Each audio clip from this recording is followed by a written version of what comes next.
សូមម៉ែទាំងក្តីនឹករលឹកនឹងពីចម្ងាយតើម៉ែនិងបងប្អូនសុខសប្បាយជាទេចំណែកខ្ញុំនៅប្រទេសកូរ៉េឯនេះវិញសុខទុក្ខធម្មតាទេឥឡូវ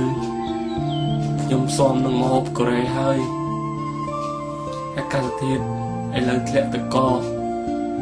ខ្ញុំរៀងប្រាស្រ័យបន្តិចបន្តួចតែសូមម៉ែកុំព្រួយបារម្ភពីខ្ញុំអីព្រោះខ្ញុំអាចមើលថែរក្សាខ្លួនឯងបានតើម៉ែ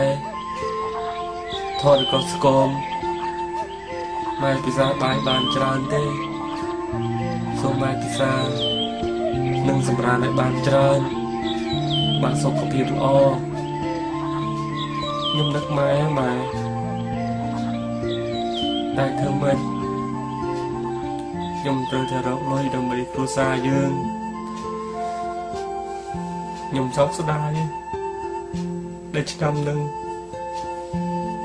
ទឹកចំនួនលិចស្រែនឹងដំណាំជុំវិញបាត់ចេះរបស់យើងអស់តែសូមម៉ែកុំព្រួយម៉ែនៅមានខ្ញុំអាចសម្រាប់បន្ទុកក្នុងគ្រួសារយើងបានខ្លះរាល់ថ្ងៃខ្ញុំខំប្រឹងធ្វើការមួយថ្ងៃពី10ម៉ោងទាំងយប់ទាំងថ្ងៃ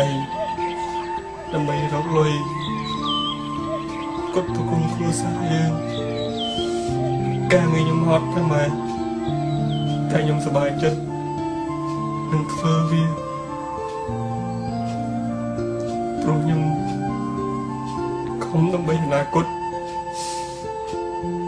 ខ្ញុំអនាគតបងប្អូន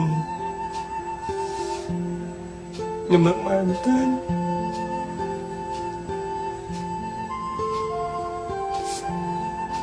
ខ្ញុំចង់ទៅផ្ទះវិញម៉ែប៉ុន្តែធ្វើម៉េចព្រមមកដាច់ឆ្នាំ3ឆ្នាំទៀតខ្ញុំទៅជួបម៉ែ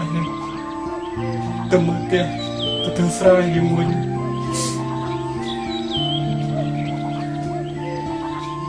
ហើយនេះគឺជាបទចម្រៀងដែលខ្ញុំចូលចិត្តស្ដាប់ជាងគេខ្ញុំតែងតែស្ដាប់វានៅពេលដែលខ្ញុំសម្រាកពីការងារជាមួយនឹងរូបថតខ្ញុំសង្ឃឹមថាម៉ែនិងបងប្អូនពេលដែលបានស្ដាប់ចម្រៀងនេះហើយនឹងអាចកាត់បន្ថយការនឹកមកខ្ញុំខ្លះ